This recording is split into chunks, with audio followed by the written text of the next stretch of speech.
สังทุกคนไลสิบลองตั้งในสิงขึ้นเตียมมีลองสังไม่ให้ทายจัดก่อนเขาไลจิบไข่ตุกไม้ย้อนมันข้อหมายหนึ่งเมื่ออายุใหญ่ขึ้นอันเฮาถูกลีไลมีมันก็เป็นลองตั้งและอันเฮาถูกลีไลยดย่อมนั้นสังเป็นลองใส่ลำโตซาย่อข้อหมายสองอย่าผมม่วนไม่ใจซ้อมลองไปเป็นมันนั่นมาเพียวเมื่อในเป็นข้าวย่ำต่อเหลวกอบนั้นที่ต้นไม้เฮาลีแดงข้อหมายสามสังซื้อว่าทุกต้นที่อ่ำไลเสออ่ำนาดูเฮาในสิงอ่ำกับกะสนใจเขาหลอนาก็ว่านั่นเป็นปัญหาของเขาอ่ำใจปัญหาเฮาข้อหมายสี่แต่มีมองน่าลองตั้งคักว่าเขาที่เป็นซ้อมน่าลองเที่ยวเขาเป็นสังว่าเฮาอ่ำมีมองเย้าเขาเตรียมในตุกไม้ย้อนมันปัญหาข้าวย่ำนั่นถ้าสั่งนี้ไปแลห้าก็โหมจัดปันเป็นครึ่งหนึ่งของจัดปันปันเลือกผู้จัดปันนั่นก็เขามีขอบที่สุดของมันอันมีแค่ตั้งวนอันวนว่าผู้จัดปันอันว่าแน่ขอเปิดเขามาขอไล่สิ่งนั้นพอหมายหกหลงวงนั่น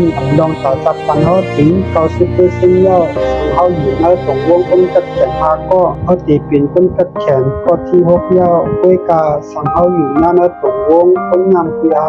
ก็ยามคุยก็ที่หกนั่นก็ตีเป็นเขาเหมือนกันข้อหมายเสียตั้งวนนั่นมีปัญญาจุ่มจืดต่อสัตว์ปันเขาเต้สังเขาวนลองสังก็มันติดสันเอาลองนั่นเขามาในสัตว์ปันกับนั้นวนลองนี้หมอปัญแห้งตัวเก่าแล่อย่าทำเล็กขึ้นตัวเก่าข้อหมาย8มังปอกข้อมสั่งเด็กไรว่าเขาติไรทบทวนซึ่งหือด้วยการเขาเด็กไรว่าที่เอาเขามาวางไว้จันทันไหลในสัตว์ปันเขาข้อหมาย9ข้อมสั่งมักมันว่าควรวันในสัตว์ปันนั่นที่ไรเป็นวันที่ดีคือวันด้วยการว่าจะเป็นวันที่ดีคือดีก็เย้าเขาต้องวันที่ดีเสคำคนมันเขาไรอยู่ข้อหมาย10ดูเขามีก่อเหลวเหลือลูกลงง่ายคำว่าเพิ่นต่างก็เขาจิตใจให้ตัวเขาอันนั้นสุดท้ายนั้นใจเขาก็เย้าเขาหลุดต้องไว้ว่าเขาหลุดบ่จริงใจดูเก่าๆขึ้นพักดูเก่าๆขึ้นแลสลีตัวดูเก่าๆนั้นนำหน้า